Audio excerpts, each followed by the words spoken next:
রতন কোনো একটি সংখ্যাকে 6-এর 7 দিয়ে গুণ করার পরিবর্তে ভুল করে 5-এর 7 দিয়ে গুণ করলো। সে শতকরা কত ভুল করলো? তাহলে আমরা এক্ষেত্রে ধরি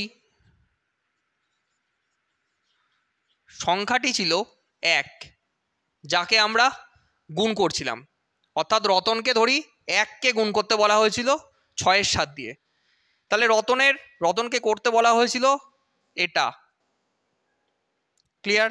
যার অ্যান্সার আসার কথা ছিল 6-এর 7, কিন্তু ভুলবশত রতন কি করেছে, 1কে কত দিয়ে গুণ করেছে? 5-এর 7 দিয়ে, অর্থাৎ তার উত্তর এসছে কত? নিশ্চয়ই 5-এর 7। এই যে তার সঠিক উত্তর নির্ণয় করার কথা ছিল 6-এর 7, কিন্তু সে ভুল করে কি বের করলো? 5-এর 7। এতে তার কি ভুল এসছে? দেখো, ভুল তো কিছু নিশ্চয়ই এসছে, তাহলে তার ভুল হয়েছে কত?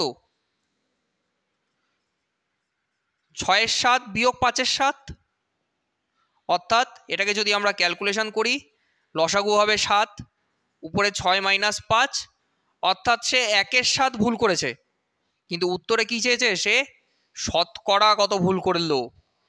তাহলে শতকরা ভুল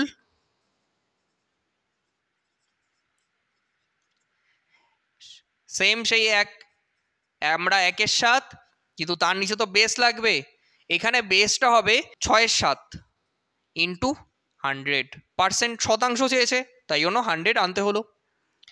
দেখে নিই এবার ক্যালকুলেশন, অর্থাৎ হবে, দেখো 7 7 কেটে যাচ্ছে, অর্থাৎ থাকছে 1-এর 6 ইন্টু 100, 2 দিয়ে যদি কাটাকুটি করি 3, 2 দিয়ে কাটাকুটি করলে 50, অর্থাৎ 50/3, অর্থাৎ হয়ে গেল আমার উত্তর 16.23%, অর্থাৎ সঠিক অপশান সি।